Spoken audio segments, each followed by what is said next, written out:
Rindu pada Allah. Ya Allah, Engkaulah Allahku, aku mencari Engkau. Jiwaku haus kepadamu, tubuhku rindu kepadamu, seperti tanah yang kering dan tandus dan tiada berair. Mazmur 63 ayat 2. Sahabat Iktus yang dikasihi Tuhan, tidak mudah untuk menjaga kenikmatan hubungan dengan Allah dalam kesendirian kita.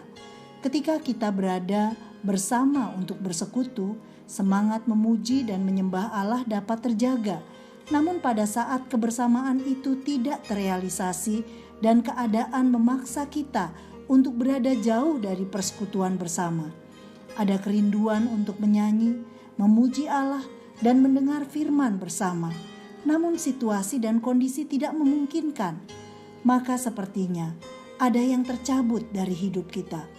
Dan sesungguhnya kerinduan tertinggi kita bukan hanya terhadap ibadah bersama, tetapi rindu pada Allah yang adalah pusat ibadah kita. Mazmur ini adalah mazmur yang ditorehkan di padang gurun ketika Daud bersembunyi karena Saul mencari untuk membunuhnya. Tetapi Tuhan tidak menyerahkan Daud ke dalam tangan Saul. 1 Samuel 23 ayat 15. Yang paling membuat Daud bersedih hati ketika ia berada dalam kesendiriannya adalah hilangnya kesempatan untuk menjalankan ibadah bersama. Ia sangat merindukan kenikmatan ibadah dalam persekutuan. Namun terlebih yang didambakannya adalah Allah sebagai pusat penyembahan di dalam ibadah.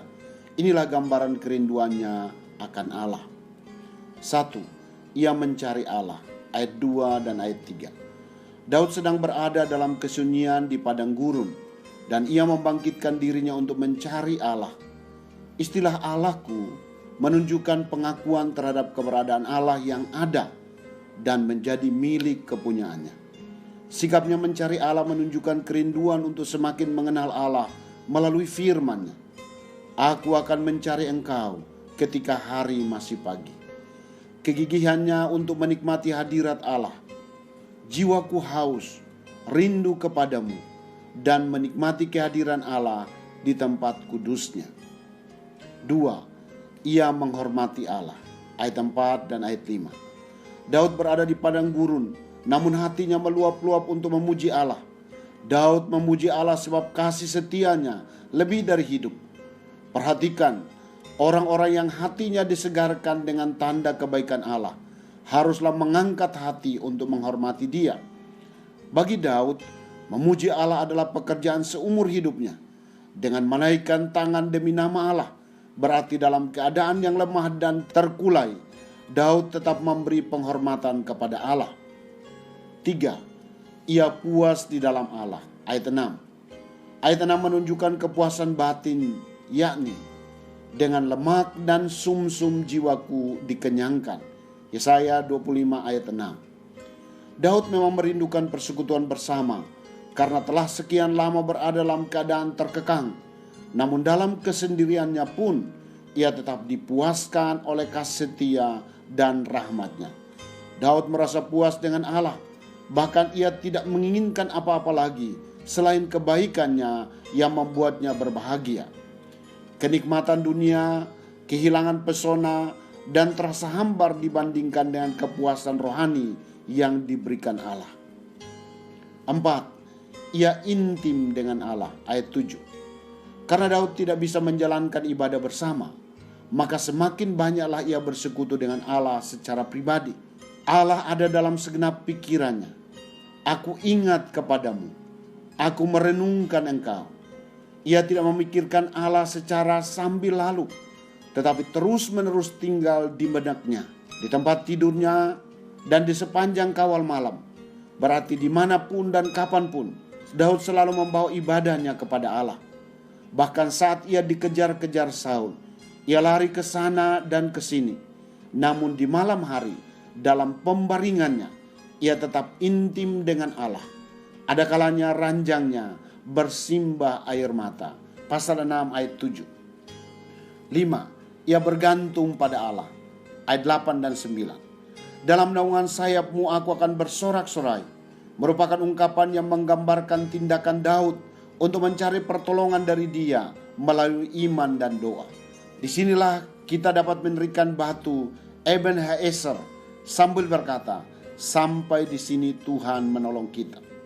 Ayat 9 diawali dengan jiwaku melekat kepadamu, menyatakan keinginan yang sungguh-sungguh dan usaha yang gigih untuk tetap bergantung pada Allah. Dengan kuasanya Allah menjaga dengan tangan kanannya agar tidak jatuh. 6. Ia mengalami kemenangan bersama Allah. Ayat 10-12. Dalam hal apa saja Daud mengalami kemenangan?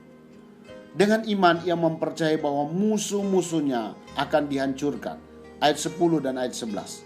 Bahkan mereka akan mati oleh pedang murka Allah dan mengalami kebinasaan kekal. Sedangkan Daud sendiri akan naik ke atas takhta. Raja akan bersukacita di dalam Allah. Ayat 12. Daud tidak ragu bahwa meskipun sekarang ia menabur dengan air mata, ia akan menuai dengan sukacita. Jika seorang menderita bersama Tuhan, maka ia akan memerintah bersama Dia. Sahabat Iktus, setelah sekian lama kita tidak melakukan ibadah bersama, kita rindu untuk memuji Tuhan dalam kumpulan jemaat.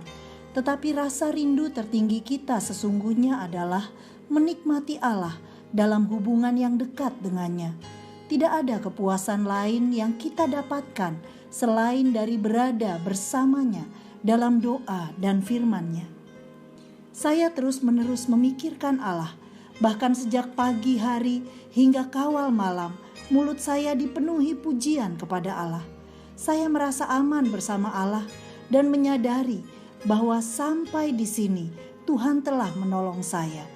Dalam penderitaan Tuhan selalu bersama saya, dan juga Tuhan tetap bersama saya dalam sukacita yang telah disediakannya untuk saya.